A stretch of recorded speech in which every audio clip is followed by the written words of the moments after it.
welcome you watching Youthquake, a show in which we try to bring you news and views and ideas that are really in the minds of the young in the country. And this week, one idea that has truly captured everybody's mind is the MeToo movement. If you look at how it has progressed in the past week or so, it started by one voice of Tanushree Datta. People said, who is she? Why is she speaking after 10 years?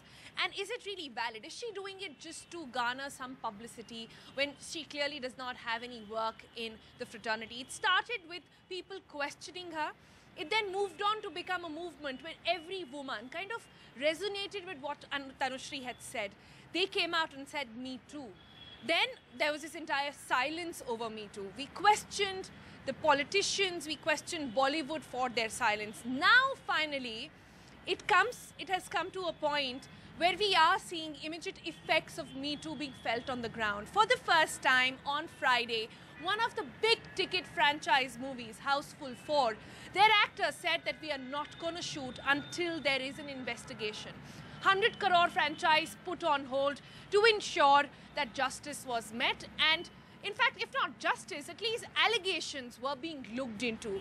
Taking a cue from that, perhaps many other leaders and at least Bollywood, which quite ironically is leading the way when politicians are silent. At a time when this is happening, not the cabinet, not the Prime Minister, but the Women's and Child Development Minister in the country, Maneka Gandhi, has come forward to say that there will be now an entire procedure in which all Me Too complaints will be looked into. She's saying she'll set up a committee, something like what we had of a Justice Verma committee in the aftermath of December 16 Nirbhaya gang rape case, which will be looking into all these complaints, coming up with procedures, coming up with also ways in which they can be heard. So now the question before us today is, how do we take this forward? Many are saying, will Me Too now become You Too? Has the responsibility now, it's come a time when the responsibility has to shift from the survivor to those around you who know, and perhaps they keep silent as well. Joining us today on the program are some very bright young minds who will be giving us their perspective on this. I want to start the program by giving a voice to a man. One of the biggest criticism of this movement has been that we consider every man is a culprit. This man-hating debate which feminism has fought for so long, that feminism does not mean being a man-hating society or being a man-hating woman. But as you see Me Too unfold, what would you like this to unfold into, eventually?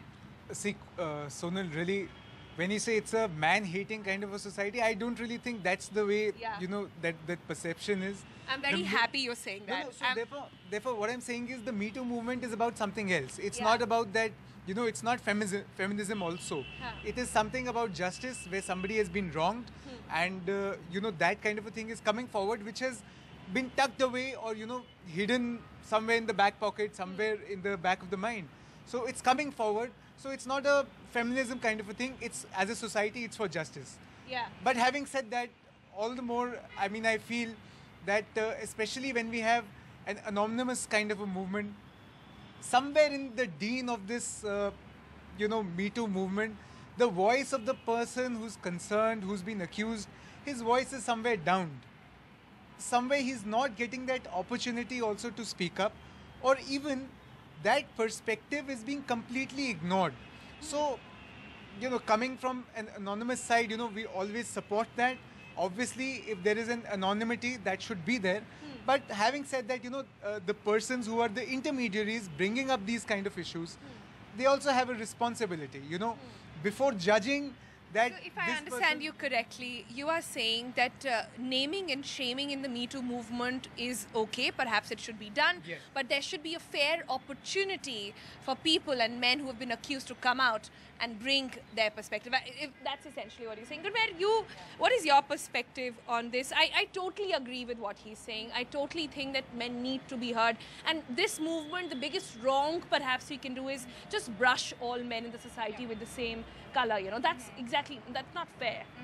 I think he's went ahead and said that the Me Too is not about feminism, and here we're specifically talking about workplace harassment. Yeah. Whether you see Tanushree Datta, whether we go to the West and see the Harvey Weinstein issue, or whether we see all these actresses or journalists who are basically a lot of the Me Too stories. Lawyers, corporates now, Tata Exactly. Motors. And a lot of these, and a lot of the stories that have come out are women in their workspace, journalists in their workspace, lawyers in their workspace who are being harassed, or students in academia who are studying who are being harassed. And it is a movement about feminism, because these are places we want to have equal rights and equal opportunities. And we respect. want to respect equal rights, equal opportunities, and respect. And when men in a position of power are using, are attacking on your vulnerabilities of being a woman and harassing So you, you think and this is a intimidating fallout you. of the feminism movement? You can't disassociate. You cannot, no.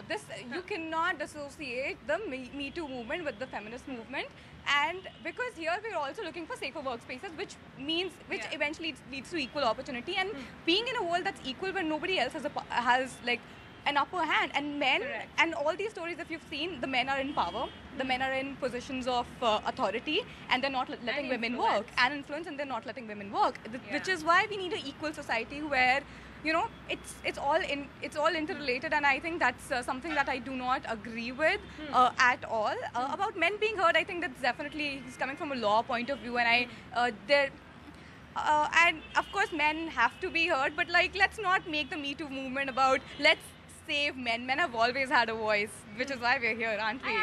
I don't want to make it about a man versus a woman society. This is not what this movement is about. It's about equal opportunity, equal respect as well.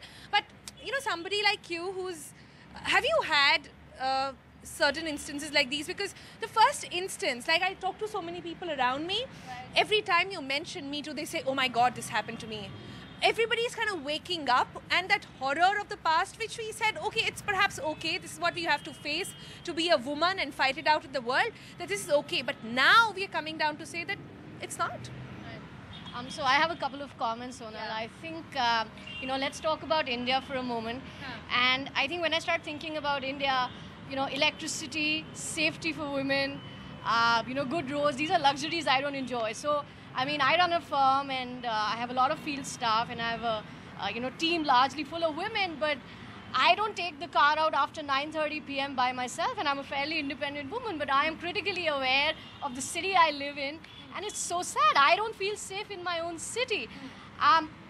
What I think about the movement is, I think this is a movement about equality. Women don't need to be protected. We as a gender, we're not asking to be protected.